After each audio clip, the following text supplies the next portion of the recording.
ನಾವು ಒಗ್ಗಟ್ಟಾಗಿ ಯಾಕಿರ್ಬೇಕು? ಏನು ಅಗತ್ಯ ಇದೆ? ನಮ್ಮ ಪಾಡಿಗೆ ನಾವು ಇರ್ಬೋದಲ್ಲ. ಡೆಮಾಕ್ರಸಿ ನಮ್ಮನ್ನು ಕಾಪಾಡುತ್ತೆ ಅಂತ ಹೇಳ್ತೀವಿ, ಪೊಲೀಸ್ ವ್ಯವಸ್ಥೆ ನಮ್ಮನ್ನು ಕಾಪಾಡುತ್ತೆ ಅಂತ ಹೇಳ್ತೀವಿ, ಮಿಲಿಟರಿ ನಮ್ಮನ್ನು ಕಾಪಾಡುತ್ತೆ ಅಂತ ನಾವು ಹೇಳ್ತೀವಿ. 25% ಇದ್ದ ಹಿಂದೂಗಳು ಪಾಕಿಸ್ತಾನದಲ್ಲಿ 2% ಆದಾಗ ಅದು ಡೆಮಾಕ್ರಸಿಲೇ ಆಗಿದ್ದಲ್ಲಿ, ಬಾಂಗ್ಲಾದೇಶದಲ್ಲಿ ಇವತ್ತು ಹಿಂದೂಗಳಿಗೆ ಸಮಸ್ಯೆ ಆಗ್ತಿರೋದು ಡೆಮಾಕ್ರಸಿಲೇ ಆಗಿರೋದು. ತುಂಬಾ ದೂರ ಬೇಡ, ನಮ್ಮ ಬೆಂಗಳೂರಿನಲ್ಲಿ DJ ಹಳ್ಳಿ KJ ಹಳ್ಳಿ ಪೊಲೀಸ್ ಸ್ಟೇಷನ್ ಕಲ್ಲು ಹೊಡೆದಾಗ ಪೊಲೀಸರಿಗೆ ಕಾಪಾಡಕ್ಕಾಗಿಲ್ಲ, ಇನ್ನು ನಮ್ಮನ್ನೇನು ಕಾಪಾಡ್ತಾರೆ?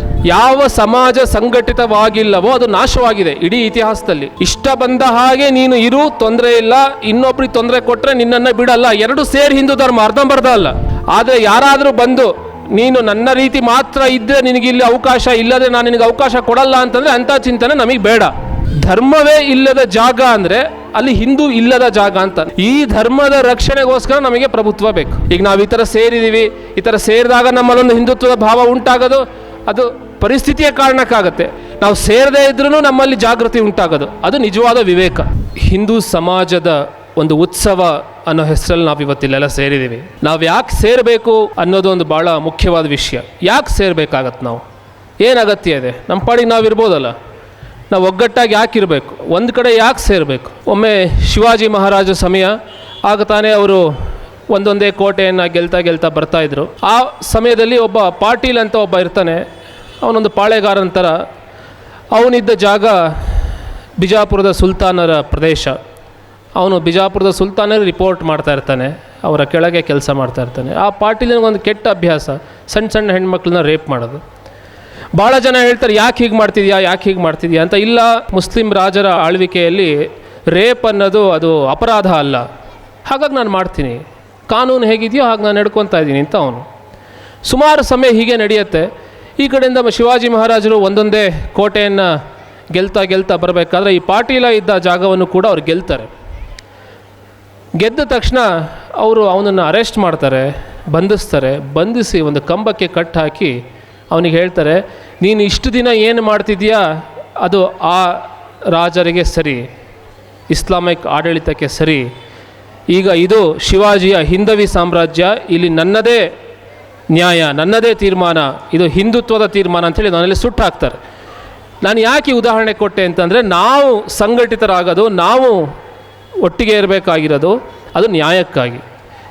ಏನು ಹಿಂದೂ ಅಂತಂದರೆ, ನಮ್ಮಲ್ಲಿ ಒಬ್ಬೊಬ್ಬರು ಒಂದೊಂದು ದೇವ್ರನ್ನ ಪೂಜೆ ಮಾಡ್ತೀವಿ, ಯಾರೋ ಶಿವನ ಪೂಜೆ ಮಾಡ್ತೀವಿ. ಒಂದೇ ಮನೇಲಿ 4 ಜನ 4 ದೇವ್ರನ್ನ ಪೂಜೆ ಮಾಡ್ತೀವಿ. ಒಬ್ರಿಗೆ ಗಣಪತಿ ಇಷ್ಟ, ಒಬ್ರಿಗೆ ದೇವಿ ಇಷ್ಟ, ಇನ್ನೊಬ್ಬಂಗೆ ಕಾರ್ತಿಕೇಯ ಇಷ್ಟ. ಏನಿದ್ರ ಅರ್ಥ ಅಂದರೆ ನಾವೆಲ್ಲ ಸ್ವತಂತ್ರರು ಅಂತ. ಎಲ್ಲಿವರೆಗೆ ಭಾರತ ಈ ರೀತಿ ಸ್ವತಂತ್ರ ಮನೋಭಾವದ ಜನರನ್ನ ಹೊಂದಿರುತ್ತೋ ಅಲ್ಲಿವರೆಗೆ ಅದು ಭಾರತವಾಗಿರುತ್ತೆ. ಈಗ ಉದಾಹರಣೆಗೆ ಒಂದು ಭೂಭಾಗದಲ್ಲಿ ಇವತ್ತು ಹಿಂದೂಗಳಿಲ್ಲ, ಉದಾಹರಣೆಗೆ ಪಾಕಿಸ್ತಾನ, ಅದನ್ನ ನಾವು ಭಾರತ ಅಂತ ಕರೆಯಕ್ಕಾಗತ್ತಾ? ಈಗ ಅಫ್ಘಾನಿಸ್ತಾನದಲ್ಲಿ ಹಿಂದೂಗಳಿದ್ರು, ಈಗ ಅದನ್ನ ನಾವು ಭಾರತ ಅಂತ ಕರೆಯಕ್ಕಾಗತ್ತಾ? ಬಾಂಗ್ಲಾದೇಶದಲ್ಲಿ ಹಿಂದೂಗಳಿದ್ರು, ಈಗ ಇಲ್ಲ, ಈಗ ನಾವು ಅದನ್ನು ಭಾರತ ಅಂತ ಕರೆಯಕ್ಕಾಗತ್ತಾ? ಇದರ ಬೆರಳೆಣಿಕೆ ಎಷ್ಟು, ಅದರಲ್ಲ ವಿಷಯ.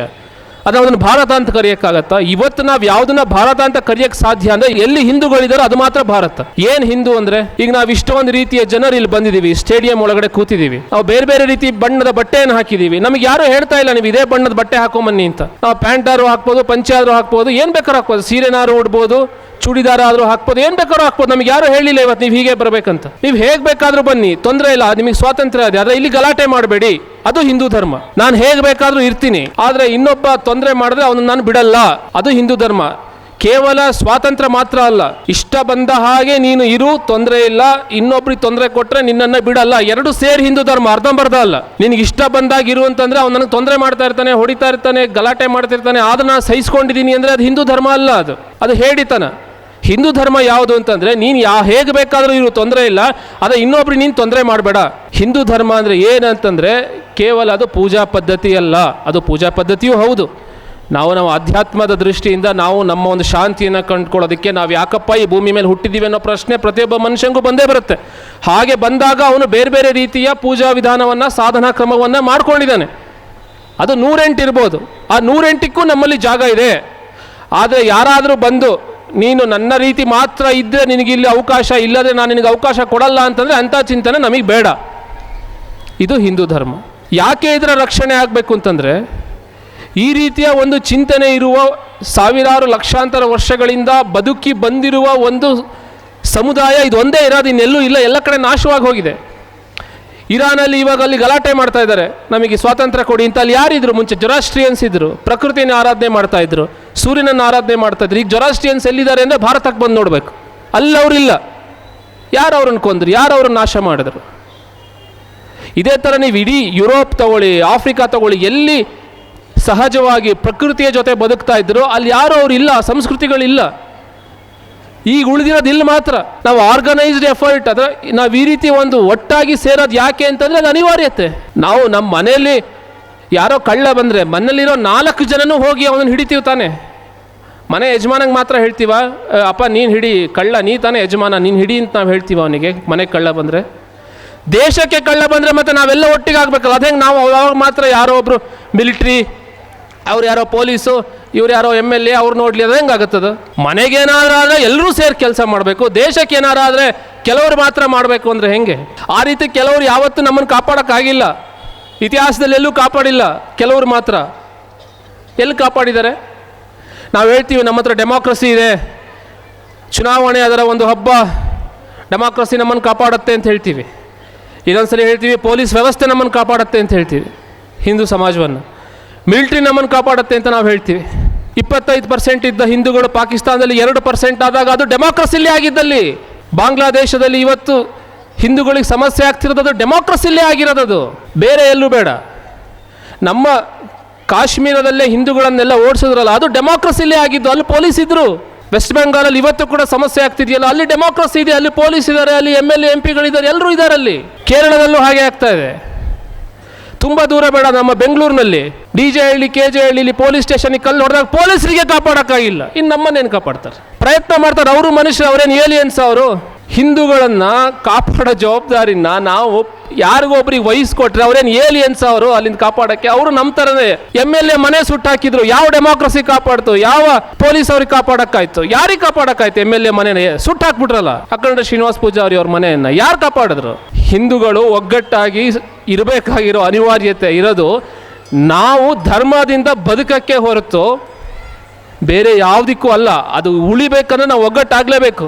ಎಷ್ಟೋ ಸಾರಿ ಅನ್ಸುತ್ತೆ ನಾವೆಲ್ಲ ಒಂದಿದ್ದೀವಿ, ನಾವು ಹಿಂದೂ, ನಾವೆಲ್ಲ ಒಂದು ಅನ್ನೋದೆಲ್ಲ ಒಂದು ಆರ್ಟಿಫಿಷಿಯಲ್ ಚಿಂತನೆ, ಅದು ಕೃತಕವಾಗಿರೋದು, ಏನೋ ಒಂದು ಚುನಾವಣೆ ಗೆಲ್ಲೋದಕ್ಕೆಲ್ಲ ಮಾಡಿರೋ ಪ್ಲಾನ್ ಅಂತ ಕೆಲವರು ಹೇಳ್ತಾರೆ. ನಮ್ಮೆಲ್ಲರ DNA ಈ ದೇಶದ್ದೇ. ಇಲ್ಲಿ ಆರ್ಯ ದ್ರಾವಿಡ ಅಂತ ಭಾಳ ಒಡೆಯೋ ಪ್ರಯತ್ನ ಮಾಡಿದ್ರು. ವಿವೇಕಾನಂದರು ಅವಾಗಲೇ ಹೇಳಿದ್ರು, ಆರ್ಯ ದ್ರಾವಿಡ ಅಂತೆಲ್ಲ ಏನು ಕತೆ ಕಟ್ತಿದ್ದಾರೆ ಅದೆಲ್ಲ ಸುಳ್ಳು, ನಂಬಬೇಡಿ ಅಂತ. ಅರೆ ನಾವು ನಂಬುದ್ವಿ.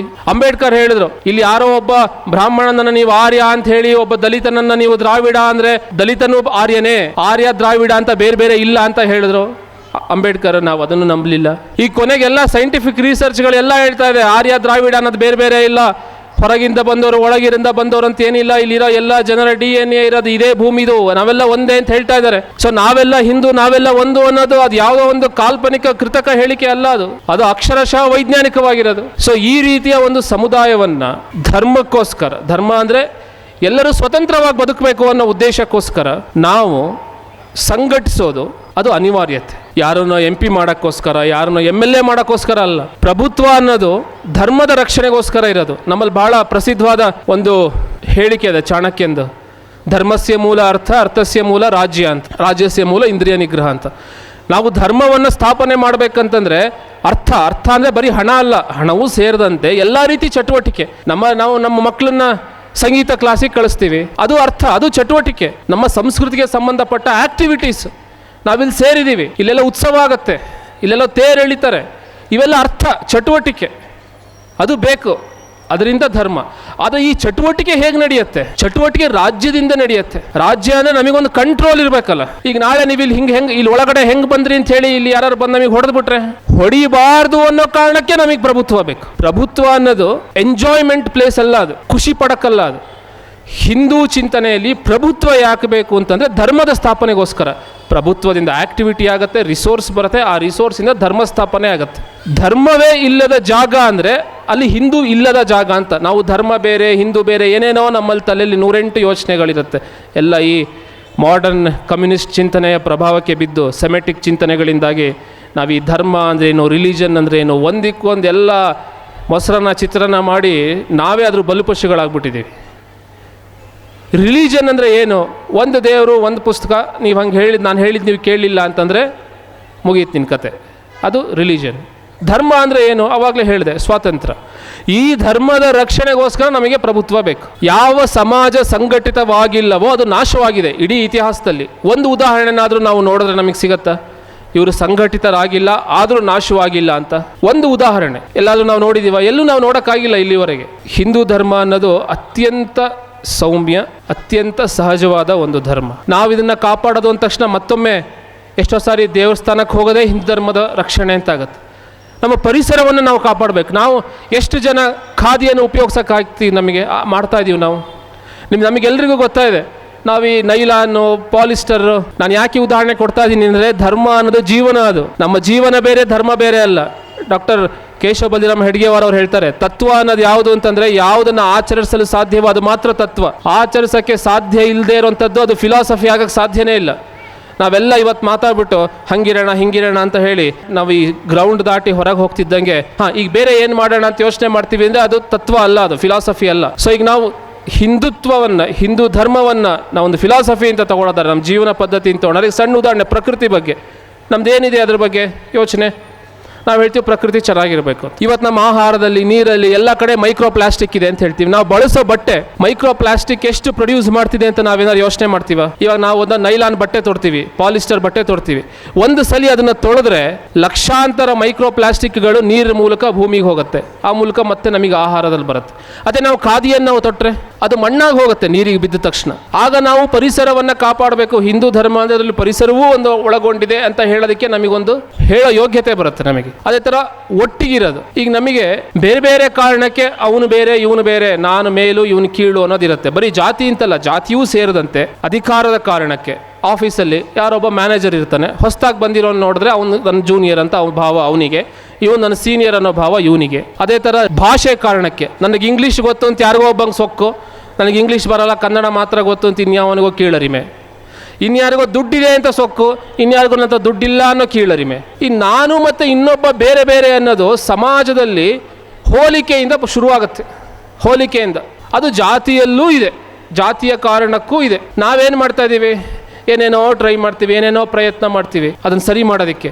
ಅದು ಸರಿ ಆಗಲ್ಲ. ಯಾಕೆ ಅಂದರೆ ತಾರತಮ್ಯ ಅನ್ನೋದೇನಿದೆ, ಭಾಷೆ ಕಾರಣಕ್ಕೋ, ಹಣದ ಕಾರಣಕ್ಕೋ, ಜಾತಿ ಕಾರಣಕ್ಕೋ, ಸ್ಥಾನದ ಕಾರಣಕ್ಕೋ, ಅದು ಸ್ಟವ್ ಮೇಲಿರೋ ಹಾಲಿದ್ದಂಗೆ ಕುದಿತಾ ಕುದಿತಾ ಮೇಲೆ ಬರುತ್ತೆ, ಹಾಲು ಉಕ್ಕತ್ತೆ. ಏನು ಮಾಡ್ತಾರೆ ತಾಯಂದರು? ಒಂದು ಸ್ವಲ್ಪ ಹಿಂಗೆ ನೀರು ಹಾಕ್ತಾರೆ, ಅದು ಕೆಳಗೆ ಹೋಗುತ್ತೆ.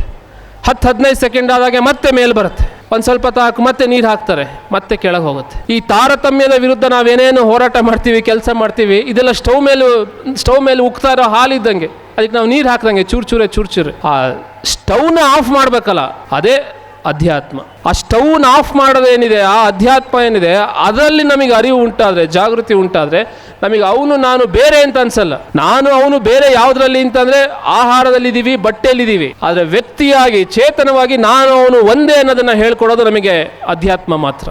ಈ ಅಧ್ಯಾತ್ಮವನ್ನು ನಾವು ರೂಢಿಸ್ಕೊಬೇಕು. ನಾವು ದೇವಸ್ಥಾನಕ್ಕೆ ಹೋಗ್ತೀವಿ, ಏನೋ ಒಂದು ಆಸೆ ಇಟ್ಕೊಂಡು ಹೋಗ್ತೀವಿ. ಹೆಚ್ಚಿನ ಜನ ಮಗನ ಕೆಲಸ ಸಿಗಲಿ ಅಂತನೋ, ಮಗಳಿಗೆ ಮಗು ಆಗಲಿ ಅಂತನೋ, ನನ್ನ ಆರೋಗ್ಯ ಸರಿ ಆಗಲಿ ಅಂತನೋ, ಒಳ್ಳೆ ಶಾಲೆಯಲ್ಲಿ ಕಾಲೇಜಲ್ಲಿ ಸೀಟ್ ಸಿಗಲಿ ಅಂತನೋ, ಏನೇನೋ ಆಸೆಗಳನ್ನು ಇಟ್ಕೊಂಡು ಹೋಗ್ತೀವಿ. ಆದರೆ ಯಾವಾಗ ಸತ್ಯದ ಅಧ್ಯಾತ್ಮದ ದೃಷ್ಟಿಯಿಂದ ನಾವು ಇವೆಲ್ಲವನ್ನು ನೋಡೋಕ್ಕೆ ಶುರು ಮಾಡ್ತೀವಿ, ಆಗ ನಮ್ಮಲ್ಲಿ ಭೇದ ಭಾವ ಬರಲ್ಲ. ನನಗೇನೋ ಇವನಿಗಿಂತ ಹೆಚ್ಚು ಗೊತ್ತಿದೆ ಅನ್ನೋದೇ ಒಂದು ಮೊದಲನೇ ತಪ್ಪು. ಅದು ಹೆಂಗೆ ಗೊತ್ತಿರೋಕ್ಕೆ ಸಾಧ್ಯ? ಈಗ ಉದಾಹರಣೆಗೆ ಕ್ಲಾಸಲ್ಲಿ ಇಬ್ಬರಿದ್ದಾರೆ, ಒಬ್ಬ ಚೆನ್ನಾಗಿ ಮಾರ್ಕ್ಸ್ ತೆಗಿತಾ ಇರ್ತಾನೆ, ಇನ್ನೊಬ್ಬ ಅವನಿಗಿಂತ ಸ್ವಲ್ಪ ಮಾರ್ಕ್ಸ್ ತೆಗಿತಾ ಇರ್ತಾನೆ. ಆ ಚೆನ್ನಾಗಿ ಮಾರ್ಕ್ಸ್ ತೆಗಿತಿರೋವನಿಗೆ ಇವನಿಗಿಂತ ನನಗೇನೋ ಗೊತ್ತು ಅನ್ನೋ ಭ್ರಮೆ ಇದೆಯಲ್ಲ, ಬುದ್ಧಿವಂತ ಅಂತ. ಅದರ ಆಧಾರ ಏನು? ಅವನಿಗಿಂತ ಇವನಿಗೆ ಹೆಚ್ಚು ಇನ್ಫಾರ್ಮೇಷನ್ ಗೊತ್ತಿದೆ. ಈಗ ಉದಾಹರಣೆಗೆ ಈ ಮೈಕ್ ಕೆಟ್ಟೋಯ್ತು, ನಾನು ಹೇಳ್ತೀನಿ ಟೆಕ್ನಿಷಿಯನ್ಗೆ ಇದನ್ನು ಸರಿ ಮಾಡಿ, ಇದನ್ನು ಚೂರು ಸರಿ ಮಾಡಿ ಅಂತ. ಅವ್ರು ಬಂದು ಸರಿ ಮಾಡ್ತಾರೆ. ಅವರಿಗೆ ಇದಕ್ಕೆ ನನಗೂ ಅವ್ರಿಗೂ ಏನು ವ್ಯತ್ಯಾಸ ಅಂದರೆ, ಈ ಮೈಕಿನ ವಿಷಯದಲ್ಲಿ ಅವರಿಗಿಂತ ನನಗೆ ಹೆಚ್ಚು ಇನ್ಫಾರ್ಮೇಷನ್ ಇದೆ. ಒಬ್ಬರಿಗೆ ಜಾಸ್ತಿ ಇನ್ಫಾರ್ಮೇಷನ್ ಇದೆ, ಒಬ್ಬರ ಹತ್ರ ಜಾಸ್ತಿ ಏನೋ ಒಂದು ಸಂಗತಿ ಇದೆ, ವಸ್ತು ಇದೆ ಅನ್ನೋ ಕಾರಣಕ್ಕೆ ಆ ವ್ಯಕ್ತಿ ವಿಶೇಷ ಅಲ್ಲ. ಇದನ್ನು ನಾವು ಅರ್ಥ ಮಾಡ್ಕೊಬೇಕು. ನಾವು ಮೂಲದಲ್ಲಿ ಒಂದೇ ಇದೀವಲ್ಲ, ಈ ಭಾವ ಹಿಂದೂಗಳಲ್ಲಿ ಬರಬೇಕು. ಆ ಮೂಲ ಭಾವ ಯಾವುದು ಅಂತಂದರೆ ಅದೇ ಧರ್ಮ, ಅದೇ ನಮ್ಮಲ್ಲಿರೋ ಚೇತನದ ವಿಷಯ.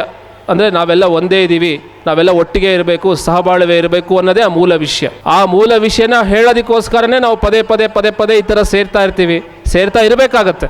ಆ್ಯಕ್ಟಿವಿಟಿ ಇದ್ರೇ ನಾವು ಒಂದಾಗಿರೋಕ್ಕೆ ಸಾಧ್ಯ. ಇನ್ನೊಂದು ಮುಂದಿನ ಹಂತ ಇದೆ, ನಾವು ಸೇರದೇ ಇದ್ರೂ ನಮ್ಮಲ್ಲಿ ಜಾಗೃತಿ ಉಂಟಾಗೋದು, ಅದು ನಿಜವಾದ ವಿವೇಕ. ಈಗ ನಾವು ಈ ಥರ ಸೇರಿದ್ದೀವಿ, ಈ ಥರ ಸೇರಿದಾಗ ನಮ್ಮಲ್ಲೊಂದು ಹಿಂದುತ್ವದ ಭಾವ ಉಂಟಾಗೋದು ಅದು ಪರಿಸ್ಥಿತಿಯ ಕಾರಣಕ್ಕಾಗತ್ತೆ. ಭಾವನೆಯ ಕಾರಣಕ್ಕಾಗತ್ತೆ. ನಾವಿಲ್ಲಿಗೆ ಬರದೇ ಇದ್ರೂ ಕೂಡ ನಾವು ಈ ಭಾವದಲ್ಲೇ ಇರಬೇಕಂದ್ರೆ ಅದಕ್ಕೊಂದು ವಿವೇಕ ಬೇಕು.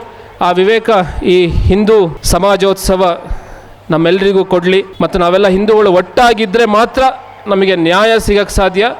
ನ್ಯಾಯ ಅಂದರೆ ಈ ಧರ್ಮದ ರಕ್ಷಣೆ ಸಾಧ್ಯ. ಈ ಧರ್ಮದ ರಕ್ಷಣೆಗೋಸ್ಕರ ನಾವೆಲ್ಲ ಒಂದಾಗಿರೋಣ ಅಂತ ಹೇಳ್ತಾ ನನ್ನ ಮಾತನ್ನು ಮುಗಿಸ್ತೀನಿ. ನಮಸ್ಕಾರ.